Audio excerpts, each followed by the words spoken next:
Hello, my name is Rob, and welcome to the Daily Crawl. As you can see, I have a Maz Designs banner, which means I have a Maz Designs cheat code. I'm just kidding here, yeah. It is a Maz Designs cheat code. This is the carbon code here. I've got a lot of plans for this guy. I'm kind of going to go over them, explain them a little bit here, give you guys an update, my intentions, what I plan to do to this guy. As you can see, I have a Mofo RC big ass motor in here. This is the BAM 4100. And it is on his 3D printed mount for weight purposes. I'm trying to do an ultralight build here, and that is a stock plastic transmission housing. Inside that housing is Mofo's hardened steel transmission gears and Mofo's hardened steel spur gear. And I bought this BAM a while back before he was putting hardened steel gears on the motors, so the pinion is brass. But if I decide, I have some extra pinion gears I can throw on there. So my plan here is to gear this BAM accordingly so I can get the maximum amount of slow crawl out of it without losing so much of its top end speed. I want to gear reduction the rear axle, so it'll be a 50% gear reduction in the rear and a 20% gear reduction in the front. I have those right there. Bam, bam, bam. So that'll give me a reduction in both axles with a 30% bias towards the front. So I should have overdrive in the front, even though everything's been gear reducted, which is pretty sweet. Gonna be running these comp tires on my competition build. Should be pretty sweet. I put one of these together. This is the Mofo DDPs. There's deep dish premium wheels here. And I will have the deeper end pointed out. These aren't the super deep dish. I do own a set of the super deep dish. I've been lazy. The super deep dishes are going to replace the Mofo portal wheels on the Micro Shark. That way I have metal wheels on there. Maybe, maybe not. I don't know. We'll see how I like these on here. And then those super deep dishes could very well end up on the chat or on the cheat code. But I don't want to see any brass or any aluminum at all, period, on this. So I've got some brass black here. I've got some aluminum black that'll be coming here in the mail in the next few days. So that way I can clean up all my metal and get rid of the aluminum that you see there. It'll be just black. It'll be just black. It'll be just black. Everything's going to be black. The knuckles will be brass black. Everything. It'll be black. It'll be just murdered out, blacked out, cheat code. No one will be able to tell what's metal, what's plastic, what's brass, what's aluminum. It'll all be black. It's going to be awesome. I'm excited.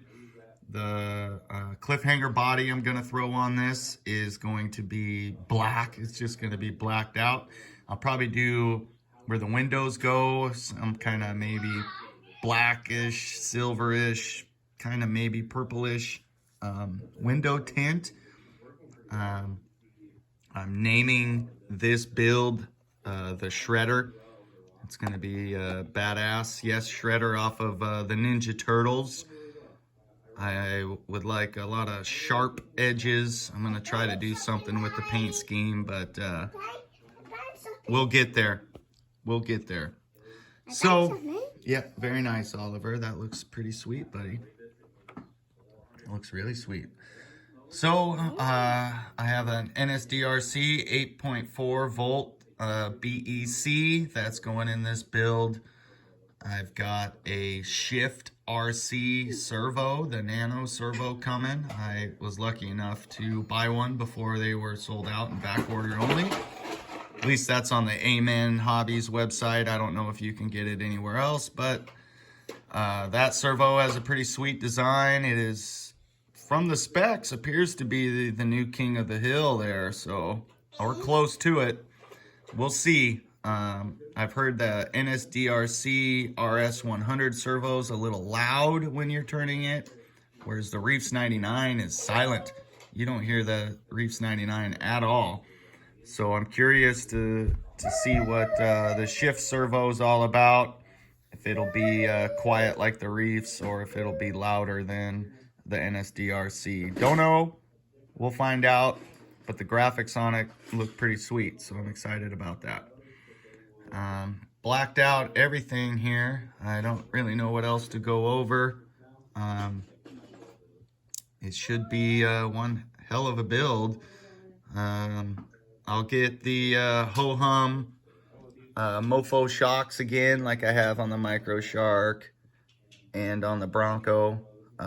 Maz says that you want like a stock length shock for his chassis, so I believe the mofo shocks, his regular oil shocks, are just a little longer than stock, so they work perfectly from what I understand. So I'll throw those on there. This will be not the most flexible rig, but it should be one of the most balanced rigs, so that's good. I've heard the geometry on here is stellar. Very well, very good. The links I'm going to go with are going to be the carbon fiber links from Furatech. I'll get the C10 package and put it on here. That way it'll be carbon fiber when you look at the chassis rails here, and then carbon fiber for the link rails. I haven't really decided what steering linkage to go with yet, but it'll be blacked out if anything. So exciting stuff. Stock axles, the electronics. I've kind of positioned an old ESC tray that I'm going to cut up. I think I can fit that Tegu mainboard / avatar receiver combo right back there, tucked underneath the magnet mount. I think that'll squish right in there. I think that'd be cool. Or I'll go with the Lizard Pro. I'm gonna buy both and then go with whatever one makes sense. I'm gonna buy, I guess I already have. I mean, you can see all this room up here, and that's under the magnet. If you get it just right in there, it's under the magnet, you know, maybe get that balanced in there. I don't know, we'll see. There's a lot of room for a front battery, kind of like that. And I can, you know, put some of them cross member bars right there with a strap, just like a stretchy strap to slide this battery in and hold it. Plug everything into the main board back there. This guy somewhere in line with all of that. Servo wire, it'll all clean up and look good. I'll cut the wires as needed to get the specific length required. That way it is just boom. But I'll make sure before I cut any wires that the rig is balanced and is at its maximum performance before we start making things permanent, because I'm not sure about this tray in the back, if it'll clear. I mean, I'll trim all that up obviously, but the drive shaft, we'll see. Maybe I can't do it there, don't know. The battery, maybe it won't fit there, I don't know. Never built a Maz chassis, so those that have are probably laughing thinking, oh, you can't do any of that, but I'll find out. and I'll have more than just this option. Like I said, I'll get the Lizard Pro to go over there if I have to, and then mount a battery over here, or vice versa, whatever. But it's gonna be a murdered out chassis. I'm excited for it. I think it's gonna be one heck of a performer. I am nervous that maybe it's not gonna be as good as this one. This scythe is just incredible. It goes over everything. But it'll be cool to see. I mean, the scythe is wide. It has, you know, the 4mm extended axles and whatnot, which would make the scythe difficult to get through 6.5-inch gates. Hence the stock width I'm going for on this guy. So I've got a plan. It'd be cool to get it all together.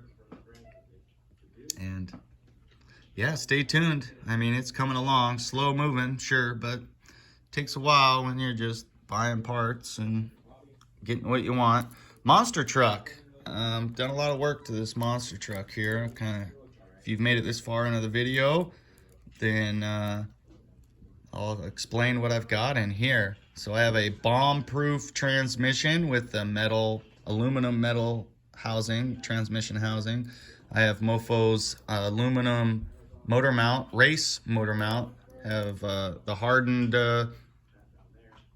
hardened steel gears in there on this race motor mount. Now you can see that nut in there, that shiny nut on that gear. Let's see if it'll focus in there.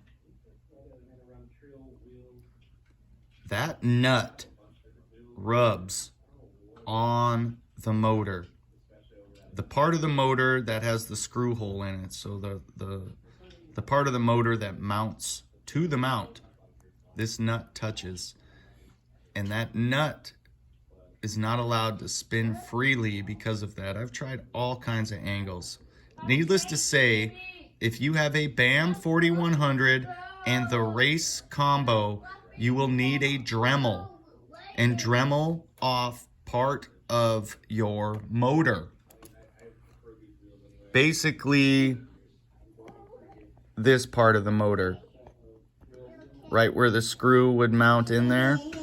Well, underneath here, this one doesn't do it, but you can get a better idea of what I'm talking about in there.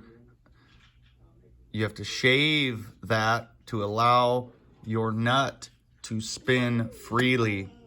And right now my monster truck is not in operation. That nut has since backed off, so I need to Loctite it. I've taken this thing apart so many times that maybe I should have just put a new nut on there, but the nylon in the lock nut is too old and it doesn't stay put any longer. So I'll probably do a new nut with Loctite, cinch it all down real good. Because as of right now, this thing finally made it through a full battery pack with the race combo. Things just kept coming apart because it's so fast and tumbles so hard. You really need to make sure all your screws are tight. If you've got them backed up with a nut on the opposite side, you got to have it Loctited. For how fast this is and how much it goes and tumbles and the jumps, you really need to make sure your stuff is Loctited. It's fast. I talked about gearing it down. I've ran into all that transmission issue or spur pinion issues because of the mount. Gosh, it took me forever to realize that nut was the problem. And once I started dremeling away, it started running better and started running longer. Now that nut has backed off and I just need to Loctite it back together. But I'm gonna fidget with the ESC and see if I can't get my throttle curve a little better and make this easier to drive. But it is much better than before. I've kind of learned how to drive it, because when I first put this transmission in there with the motor mount spur pinion thing, it was way too fast. It was so much faster with this race combo than just the stock version. It was just blowing my mind. And it was too fast. And it still is too fast. The difference is I guess I've learned how to drive it a little better. So you don't pull the trigger all the way.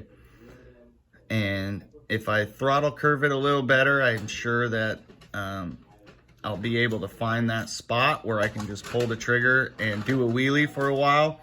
Because you would just pull the trigger and it would just flip over, flop out there. It was so fast. So you had to gradually build your way up to top speed, and then it's just zoom, gone. A lot of fun. So much fun.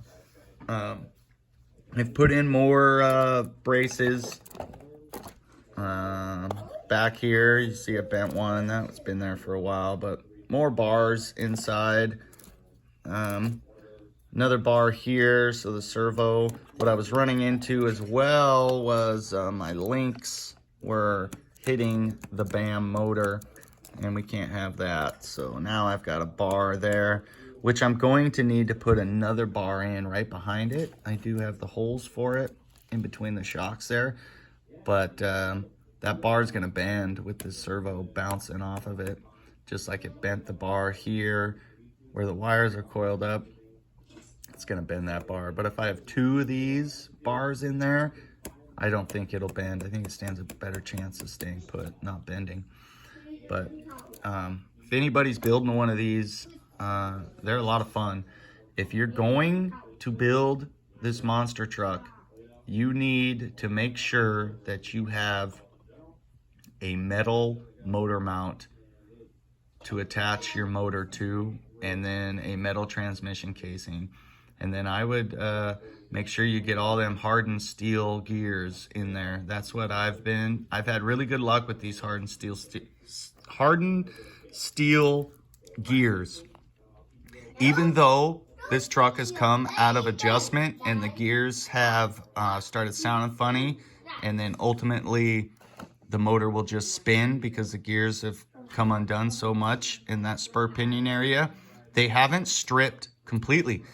And you can see some wear, but the teeth are still there and it still works phenomenally well. It's just I need to tighten everything back up, let it sit accordingly, and then go from there. But I feel like if it was brass, it would have just melted away by now. Yep. So anyways, got things I'm going to be doing coming up. Work isn't so busy anymore, so I'll have some time to finish these projects. Really looking forward to how well this competition crawler is going to crawl. I would really love to find some kind of competition somewhere, take a vacation, go see what they're all about, how much fun they are, you know. I think it would be a blast. So I live in Washington State. If there's anyone out there in Washington State that's made it this far into the video, build yourself a comp crawler and let's see if we can't do some tabletop comping. You know, that's basically the size of these guys. You can build a awesome course on a pool table and do some competitions even. So we're going to be heading into the colder months and indoor crawling. And I think these tiny crawlers are going to blow up even bigger than they have. But it's been a long enough video already, guys. Thanks for watching. Stay tuned. You know, if this BAM doesn't work out, don't fret. I do have a pancake and a nano beast on standby. So, you know, I'm hoping this BAM does its thing and it's going to work. But if it don't, I do have some amazing motors to throw into this chassis. So, no worries. But anyways, thanks, guys. I'll catch you next time. Peace.